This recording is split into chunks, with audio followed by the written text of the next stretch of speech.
Hey guys, it's me, EODGamerZ here. In this video is a follow-up to what is corrupted items, and in this video I specifically want to talk about what do people in the end game use Vaal Orbs for to make their gear way better or even sell them on trade if you want to make an extra buck. We have other videos on that on the channel as well for Chaos Orbs, Exile Orbs, whatever not, how to farm them real quick on trading and what are the secret tactics that people are using right now.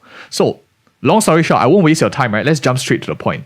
First things first, the one that is very important is Vaal Orbs. When they corrupt items, you can have a chance of adding an additional socket on armor. So for example, you see a body armor over here, you can only technically have 2 armor, but two sockets. But once you Vaal Orb, you have a chance of either messing it up completely or giving it a third slot. So as you can see here, I have a really nice 110 evasion rating with triple stats, elemental resistances, and then I just slap it on with an extra chaos resistance on top. So it's very, very nicely have a 21% chaos resistance too. So this is how I actually used it.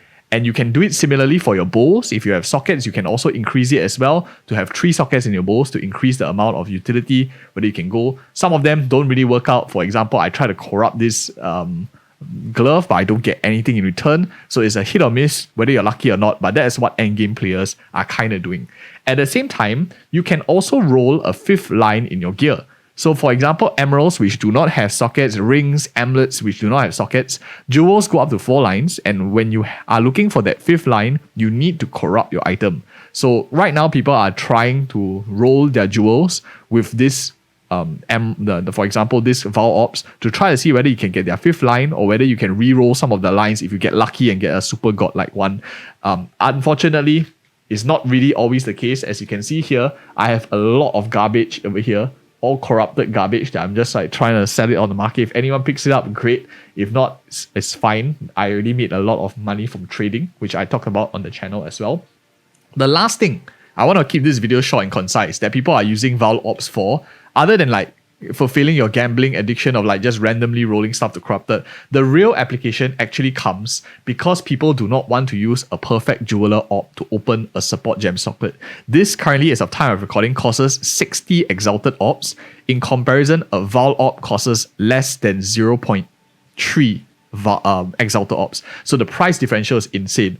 Similarly to body armor and weapons and whatever socket items, you can increase the number of sockets that you have on your skill gems with Vaal Orbs. So as you can see over here, I scroll over, I have a corrupted gas arrow that has 4 nodes. So the first node, of course, you just need a lesser jeweler orb to unlock the first one. Lesser jeweler orbs as of time recording cost just 1 exalted. But to unlock the 4th slot, you need to go for a greater jeweler orb, which is the 2nd tier. And the greater jeweler orbs currently cost around 16 to 17 exalted, which is very, very expensive. Much more than what we have over here. So if you are at, for example, if you manage to take the plunge, you do the 4 slots and you try to like bring it up to 5 slots, you need another 60 plus 70 exalted orbs to open the 5th slot. Vaal Orbs, cheap way. You just take 3. Anything that you rolled 3 already, you just slap in a 4th slot over here. With Vaal Orb, you have a chance of opening the 4th slot, and that will be fantastic. For example, you can see I did try it quite a few times, about 12 times in total, and that is how you can actually expand the number of slots that you can get to hopefully 4.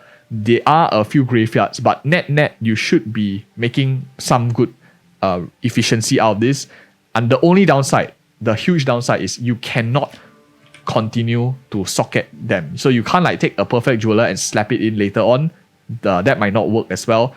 But if you're wondering, can you level it up or will it be stuck because you know that you can't really alter this gear, you can actually still level it up. For example, gas arrow, you can actually take it up to the next node to like level 13, 14 when you get the skill gems, as I will show you right now. So for example, I take a skill gem here that's higher level, 14 for example, and I want to level up my gas arrow, which it has already been corrupted, it still goes up. So as you can see, my gas arrow went up to level 14, even though it's corrupted. So you can still level it up. You just can't manipulate the sockets, which will be quite OP because everyone will just be doing this strategy at 5, and then the price of perfect jeweler orbs will crash. And if you found this video helpful, do like, comment, and subscribe. If you are wondering how do you get more resources quicker, as you can see, this is just 1 week into the game. We already have a lot of resources. Do check out the other videos on the channel on trading. I think it will help you out a lot in your journey. Thank you guys so much for watching. See you in the next video.